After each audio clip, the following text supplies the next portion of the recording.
आप सभी को मेरा नमस्कार।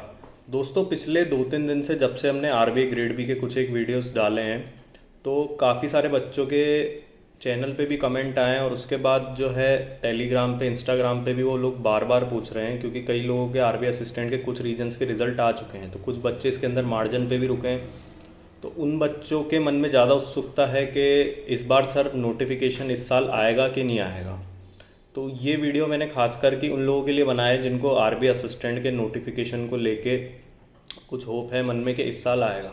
देखो, मैं एक चीज़ आपको बताना चाहूँगा कि जब भी आप लोग तैयारी करो कोई भी कंपटीशन एग्ज़ाम की, तो बच्चे वही सेलेक्ट होते हैं जो फॉल्स होप नहीं रखते हैं ज़िंदगी में। उनको पता होता है कि नोटिफिकेशंस के बारे में भी उनको ये चीज़ मन में रहती है कि किस तरीके से नोटिफिकेशन आते हैं। तो इसलिए मन केवल इस तरफ ले जाना कि नोटिफिकेशन आएगा तो मैं तैयारी करूँगा। सिलेक्शन उन्हीं बच्चों का होता है जो नोटिफिकेशन को देख के तैयारी नहीं करते हैं कि नोटिफिकेशन आएगा या नहीं आएगा। वो अपनी तैयारी कंटिन्यू रखते हैं, क्योंकि जो बैंकिंग एग्जाम्स जो रहते हैं, IBPS, SBI, RBI assistant, grade B तो हटा दो आप, ग्रेड बी एक अलग लेवल का एग्ज़ाम होता है, या ग्रेड ए जो नाबार्ड वगैरह के रहते हैं, सेबी वगैरह के। लेकिन जो असिस्टेंट की पोस्ट रहती है, उनके जो एग्ज़ाम पैटर्न्स रहते हैं उनमें ज़्यादा अंतर रहता नहीं है, वो लगभग सेम रहते हैं। तो इसलिए आपको केवल एक ही नोटिफिकेशन को देख के और रुकना ये सही बात नहीं है, और ज़्यादा उम्मीद रखना भी सही बात नहीं। केवल हम वही एग्ज़ाम देंगे आरबीआई असिस्टेंट का और क्लियर हो जाएगा। क्योंकि मैं हर बार यही बोलता हूँ कि पहले आप जॉब ज़रूर लें जो भी आपके हाथ में आए, और उसके बाद अपनी पढ़ाई कंटिन्यू रखें, ताकि आपकी जॉब अगर वहाँ पे आपको अच्छी नहीं लगी है तो आपकी किसी रेगुलेटरी बॉडी में कहीं अच्छी जगह आपका जो है वो सिलेक्शन हो सके। अब बात रही आरबीआई असिस्टेंट की, तो देखो, ग्रेड बी का क्या होता है आरबीआई के अंदर कि ये हर साल आता है। लेकिन ऐसा क्यों है कि आरबीआई असिस्टेंट हर साल नहीं आता है? इसका मेन कारण ये है कि हर साल इनका जो लैंग्वेज प्रोफिशिएंसी टेस्ट होता है उसको लेके कोर्ट केसेस होते हैं और कुछ ना कुछ कंट्रोवर्सी होती है, और उसके कारण जो है इनका रिजल्ट डिले हो जाता है। अब इस बार भी अपन अगर देखें तो 10 रीजन का लगभग इनका जो है रिजल्ट आना बाकी है। अब 10 रीजन का रिजल्ट आएगा, उसके बाद इनकी ज्वाइनिंग होगी, और आप देखो अभी चल रहा है जुलाई मंथ, तो इसके बाद आपके लगभग 5 से 6 महीने इस साल के बचते हैं, अगस्त, सितंबर, अक्टूबर, नवंबर, दिसंबर।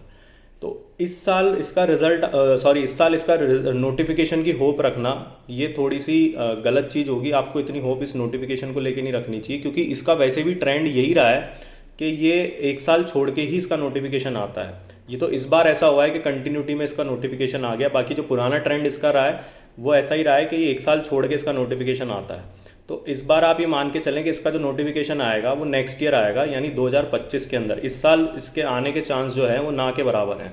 इसलिए ये फॉल्स होप मैं अपने चैनल पे नहीं देना चाहूँगा, जो कि काफ़ी सारे लोग ये बोलते हैं कि आप उम्मीद रखिए कि हो सकता है नोटिफिकेशन अक्टूबर में आ जाए, नवंबर में आ जाए।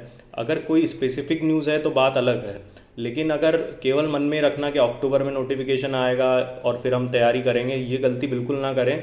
नोटिफिकेशन ये मान के चलें कि इसका इस साल नहीं आएगा। हाँ, ये ज़रूर है कि अपनी तैयारी कंटिन्यू रखें, जो भी दूसरे एग्ज़ाम फॉर्म आ रहे हैं उनकी तैयारी कंटिन्यू रखें, क्योंकि ज़रूरी नहीं है कि आरबीआई असिस्टेंट इस साल नहीं आएगा। हो सकता है कोई बहुत बड़ा दूसरा असिस्टेंट का नोटिफिकेशन इस साल आ जाए, क्योंकि कभी कुछ पता नहीं पड़ता है। हर साल ऐसा होता है कि कोई ना कोई नोटिफिकेशन जो है वो बड़ा सामने निकल के आ जाता है, जिसकी हमें उम्मीद नहीं होती, और अचानक से उसके लिए तैयारी का टाइम नहीं मिलता है। हमने एलआईसी डबल ए के टाइम देखा था कि एकदम से उन्होंने नोटिफिकेशन निकाला और इतनी जल्दी उन्होंने प्रोसेस पूरा करा दिया कि जो लोग उस वक्त सोचे कि मैं अब तैयारी करने बैठूंगा एकदम से, तो उनका एग्ज़ाम जो है वो क्लियर नहीं हो पाता है। तो इसलिए अगर आपको फाइट करना है एग्ज़ाम और जो इनको क्लियर करना है, तो वो दूसरे एग्ज़ाम की प्रिपरेशन अपनी कंटिन्यू रखें। क्या पता कोई दूसरा असिस्टेंट का नोटिफिकेशन बहुत अच्छा आ जाए, या किसी ऑफिसर की प्रोफाइल का नोटिफिकेशन ऐसा आ जाए जिसकी तैयारी जो है वो आपसे मिलती जुलती हो।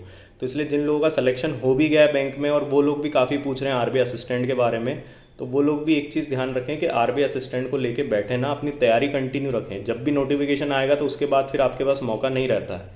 और जो लोग ग्रेड बी वगैरह की भी तैयारी कर रहे हैं वो भी असिस्टेंट वगैरह के एग्ज़ाम्स देते हैं, क्योंकि किसी का अगर असिस्टेंट में भी सिलेक्शन हो जाए ग्रेड बी में ना हो, तो वो भी उसके लिए एक बहुत बड़ी चीज़ होती है। तो जो लोग ग्रेड बी वगैरह की तैयारी कर रहे हैं वो अपनी तैयारी को पुश कर दें जल्दी से, क्योंकि बहुत जल्द इसका नोटिफिकेशन भी हमको देखने को मिल जाएगा। क्योंकि न्यूज़पेपर कटिंग सबको पता है कि थोड़े टाइम में न्यूज़पेपर में इसका डिटेल आने वाली है। आरबीआई की तरफ से पीडीएफ भी आया था इसका, तो उसकी तैयारी आप चालू रखें। आने वाले टाइम में आपको नाबार्ड ग्रेड ए देखने को मिलेगा, सेबी का ग्रेड ए का एग्ज़ाम अभी चालू है। तो जो लोग इन जैसे एग्ज़ाम्स की तैयारी करते हैं वो एक चीज़ मान के चलें कि हमारा अगर एक जगह हम अच्छे से तैयारी कर लेंगे, अगर कोई ग्रेड बी की बहुत अच्छे से तैयारी कर लेगा तो उसका असिस्टेंट क्लियर होने के चांसेस अपने आप बढ़ते चले जाएंगे। भले ही उसका ग्रेड बी ना भी क्लियर हो पाए, लेकिन वो तैयारी उसकी कहीं ना कहीं काम आ जाएगी। तो इसको लेके अगर और कोई डाउट आपको है तो आप नीचे कमेंट बॉक्स में टाइप करें और हमारी चैनल को लाइक शेयर सब्सक्राइब करें। आप लोग का बहुत बहुत धन्यवाद।